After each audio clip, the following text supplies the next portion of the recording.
It still applies. Just want to say thank you all for being here. You are the reason why Comic-Con is what it is. It started with just 300 people back in the day, and as you can see, it's definitely grown. And one of the things that is great about you as fans is that you made this stuff cool. It is no longer kind of a fringe thing. This is what people love, and you guys have been the shepherds of that and making people understand how cool the things that we love with movies and television and comics and gaming really is. So a big round of applause to you guys for doing that and taking us all this. And we hope that Comic-Con will also be a part of that for you, and that we will continue to spearhead and bring these types of things to you so we can continue to just embrace and enjoy everything we love. So welcome home. Thanks for being here. It's a moment of exploration and a moment of discovery. Ladies and gentlemen, let's bring out Star Trek Discovery. I'm going to introduce all the panels: Michelle Paradise, Heather Kadin, Alex Kurtzman, Sonequa Martin-Green, and Tig Notaro.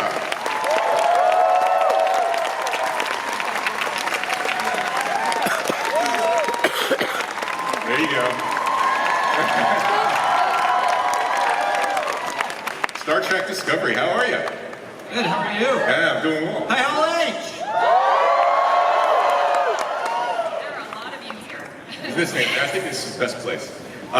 So let's just jump right into it. Season 3, what can you tell us? Are you guys working on it? It's the third season. It's the third, so this comes after the second season. Okay. So that's it, right? That's all you can tell us? Well, obviously we made a pretty radical jump into the future at the end of season 2. We're going almost 1,000 years into the future in season 3, which is crazy. Yeah. Further than any Trek season we've done before. And, you know, I think the thing that people are asking lots of questions about, like, okay, what's the world going to be in the future, and are you going to go dark, and I understand all those questions. And the thing that I think I would want to lead with is to say that every conversation about how we create Star Trek is filtered through Roddenberry's essential vision of optimism, which can never really change because it is the spirit and the soul of Trek for all of us. And so it is more important than ever. And so there will be lots and lots of huge changes in season 3. There will be things you recognize, there will be things you don't recognize. Part of the fun of it is that we get to honor canon, but shake it up hugely. We're not erasing anything, so please don't worry about that. It's all still what it was. But we do get to shake it up quite a bit. And I think the fun of how we get to a place of preserving that essential optimism is by testing it. And each of these shows, in many ways, do that in different ways. And so I just want to assure you all, first and foremost, that it's still Star Trek, and it will always be Star Trek the way Roddenberry wanted it. Sonequa, how you doing? I'm doing great. How y'all doing? I hope you're doing good. I'm living the dream. Are you Yeah, kidding? we are. It's like real life, but better. Yeah, what'd you say? It's like real life, but better. Exactly. There it is. So there's a gentleman sitting next to you. Tell us a little bit about how you doing. Hey guys. I like the way my voice sounds in this microphone. Exactly. Reverberate. Pretty cool. It is, right? Cool vibrations. Greetings, guys. Lovely to meet you all, and it's an absolute pleasure to be part of this wonderful franchise. All cast are beasts, right? And I mean, literally every cast member, and so is he. Very, very happy you're here. Yeah. David, you're playing a character named Book. That's right. And I like him because he's got like a mischievous side to him. Yeah, I mean, it's interesting what Alex was saying, just in terms of, you know, sticking to the canon, but then also freshening things up a little. Book is going to be a character that's going to break the rules just a little bit. It's always fun to be able to break the rules, and we do that right from the start of the season.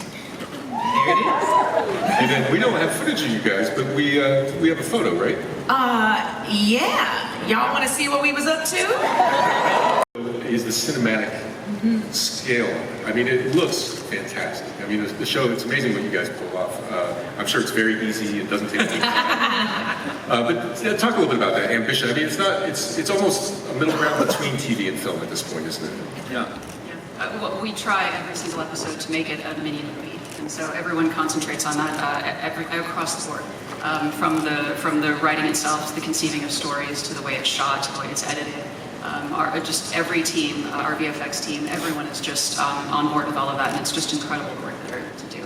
It's kind of a sweet spot because you get to have the character development of a television series, but you have the sort of the impact and visual spectacle of a film. Well, what's amazing is all of our teams, our prosthetic team, our amazing visual effects, Jason Zimmerman, who just got nominated for an Emmy, and our prosthetics team got nominated for an Emmy. All these people are huge fans. So James McKinnon, who does a lot of prosthetics for us now he's on Picard, but he was on the first 2 seasons of Discovery.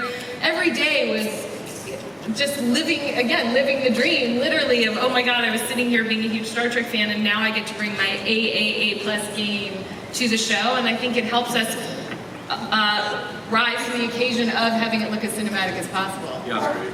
And then, one of the best things, or one of the great things, the Short Trek series. You guys like the Short Treks? Like, really, really cool. Are we going to see any more of those, or are you guys done with it? So the short treks that we did last season, it was an interesting experiment because we knew we weren't going to be able to drop Discovery right away, and we wanted to buy ourselves the time to get the season right, particularly because the visual effects take so long.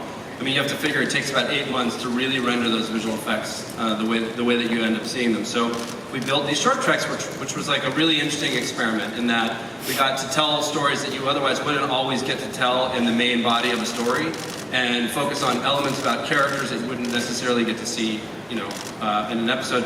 And they were these kind of wonderful little meals, but then the reveal was that some of them connected to the storytelling in season 2. Season 2, they seemed like they were independent, but they really weren't. So we're going to do that again, and we're going to do 6 of them. Do you guys want to see a little bit of what we're going to do? All right, we'll show you a little trailer. Okay, so some of the short treks will involve Spock, number 1, and Pike, as you saw. There will be 3 news stories. 2 of them are animated, and they won't be in the style of either of our new animated shows. They're actually quite different. One will be directed by Michael Giacchino, who scored the Trek movies, and he's done a phenomenal job. The other will be directed by Olatunde, who's he's our main director on Discovery. Totally different style. And the last one will be a Picard teaser. And it will give you a sense of some background that happened to Jean-Luc 15 years before we enter into the series. So everything connects, and yet there are very fun standalone stories. As you can see from this trailer, Spock and number 1 stuck in an elevator is going to be quite interesting. And it was also written by Michael Chabon, who did Calypso and is our Picard showrunner. Pulitzer Prize winner. Pulitzer Prize winner. Yeah, one of the great writers. Speaking of short treks, we should. Yeah. Well, we do have some guests. Maybe we thought you might want to bring out. Should we bring them out? I think we should. Rebecca Romaine and Ethan Peck.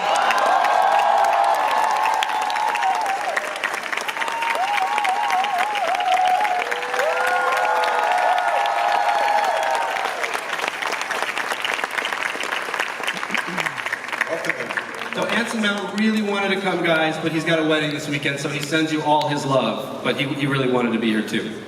How's it going? Welcome. Thank you. It's good to see you. Hey, how you doing? Doing well. Hey, Hall H.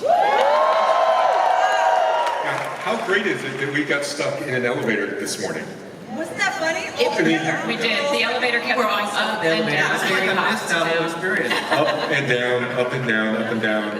And it was like a trailer for one of the greatest hero in history of film by the American Film Institute. What's that like for you? I mean, that must be a nice Man, it's just like layer upon layer of surreality. It's so insane. Just like rarefied life experience. I like living the dream. It's amazing. It's fantastic. And Rebecca, how are you? I'm doing great, thank you. Very, very happy to be here. Thrilled to be a part of this universe, to be a part of the Star Trek family. It's pinch me moment after pinch me moment. I mean, walking onto the Enterprise set for the first time. The Enterprise set. Was mind-blowing, really. And yeah, there's nothing quite like Starfleet. I mean, it really is a special thing. It really is. Yeah. Fantastic. Well, anything else you guys want to tell us about season 3? I mean, I know there's snipers if we say too much. You're gonna love David. Yes. So David plays, as he said, Book. His full name is Cleveland Booker, and he will be a character who isn't exactly what you expect right away. When they get to the other side of the wormhole, they have big problems. In fact, even getting to find each other may be really difficult because they may not have actually landed in the same place. Well, they landed in Iceland. But they are in Iceland, yes. Right. I feel like also just in terms of discovery, there's just so much more of that. We go to the deepest level of discovery in season 3 because we're in this new place together and we have to figure out everything about where we are and who we are now, you know? And so I really love that from a character perspective, that everybody is really unfolding in these really sort of impelling and compelling ways. It's exciting. And it's true, it really applies to all the characters of Discovery. Absolutely. I mean, I think what Burnham carries with her, which is fascinating, is this kind of tremendous sense of responsibility of taking care of everybody. And obviously, that extends to the idea that she felt that she had to lead her ship through time in order to save all sentient life. That's a really big burden to bear. That's a lot. And, to explore for her character what that means and, at what point is it too much? At what point is it too much to carry? So she goes through a lot of changes, as do all the characters in many different ways. And obviously, we left unresolved at the end of last season who the captain of Discovery was going to be. And the captain will be somebody you'll find out about when you watch season 3. Oh, man, I thought you were going to say it this time. As someone watching from the outside, it seems like the show, it just really hit a rhythm in season 2. And the finale, and all the things that were going on. At the end of it, there was a lot of excitement as a viewer, and I'm just wondering if you guys feel the same, like as far as like the energy, do you feel like you really kicked in that extra gear? 1,000%. We're very grateful for everybody that has been a part of our company from the very beginning, and I've said it before, we hit the ground running, and then I feel like we took flight, and it really feels that way for all of us. There's this sense of brewing, sort of like fire and passion and heart, and we're really excited about the next stage and the next path that we're forging. And that goes for everyone. That goes for the entire universe that is expanding, It's like everybody's buzzing. Yeah. I think what's been great too is in the second season more than the first, we were able to lean into, I think, the tone of what a lot of people expect out of Star Trek, which is having a lot more fun and adventure with the drama. And I think obviously this season is inherent to being dramatic because our whole crew left their entire family behind and basically chose the family that they are now with. And so there's inherent drama in that, but there's also there is going to be fun and humor, and you're still going to have the characters you love. And the only reason they aren't here is because we're shooting in Toronto. But I think when you're saying hit your stride, I think it had a lot to do with threading that needle of the tone. Yeah, and look, we can't overstate how critical to the overall tone Captain Pike #1 and Spock were last season. They were everything, and all things being equal, we would have brought them with us, but that would have broken canon in ways that you would have been throwing tomatoes at us today, and that would be bad. Well, it wouldn't be tomatoes. It wouldn't be tomatoes. So we were very excited about doing the short treks, and there's obviously been a lot of speculation about whether Pike and #1 and Spock would get their own show. So I guess my question to you guys is, do you want them to get their own show?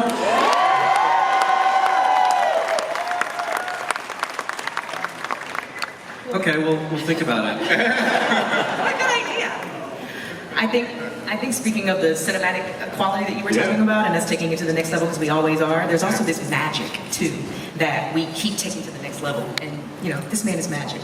And this woman is magic. This man is magic as well, and so is everyone else. And this man, and this woman, and this woman, and everybody else. And so I think that, in addition to just the cinematic part, being aesthetically brilliant, there's also this magic of being connected to canon like we never were before, and then expanding like we are, and then going to a future that we've never seen before in season 3.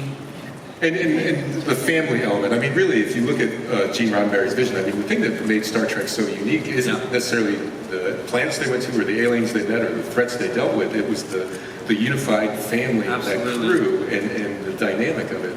And the fact that that's such an emphasis for you, that bodes very well for the series. It is, and it's, the great thing about the third season of a television show is that, season 1 was about these people kind of coming together and figuring out who they were as a family. Season 2 was about really solidifying them, but then, as Sonequa said, they choose each other for eternity, and they leave their birth families behind. And Star Trek has always been a show about a bridge crew family, and I love that this season we get to start mixing and matching relationships between different characters. People who you've met, actually only gotten to know peripherally, are going to take center stage in a different kind of a way. There's going to be a ton of new characters. There's going to be a whole exploration of what the world looks like 1,000 years from now. From when you ask about the cinema of it, boy, we have our work cut out for us in terms of the design teams have been busy at work because we're building a future that is complicated. And the thing that I think defines Trek is that it always pays attention to the small character moments in the middle of all the big. It's always about the little. It's always about the humans and the human interaction and the interspecial interaction. And that has to be the focus of the show. So what we didn't want was, now there's a lot of eye candy with big floating cities all over the place and all the cliches that you've seen a million times. So yes, you will have a lot of eye candy, but our focus is always on what does it mean and what does it do for the characters. And hopefully that's why you feel good about the way that it looks and the way that it feels. And yes, there's a tremendous army of artists who are working daily and tirelessly to make it look like a movie, which is really what we're trying to do every week. And just to add to that, go ahead. The other thing, just about going to the future, and you were talking earlier about how it's a little bit tricky, or it might be a little bit tricky in the future. And the thing that the original Star Trek did so beautifully was focus on the family. And I think the family of this crew of Starfleet of the Federation is, this season gives us the opportunity to hone in on that even more in a way that we're all super excited about. Is there a Horda? Because I really need... What's with you and the Horda? I love the Horda. You love it? You're always asking about the Horda. I want to play the Horda. Okay. It's weird, we're casting for that right now. I know, I have everything it takes. Nothing. Well, I can't believe it's time. But Is it? What? Really? yes, we have to let the next Star Trek Oh, wow. Okay. crew come out here. God is So, good. ladies and gentlemen, though,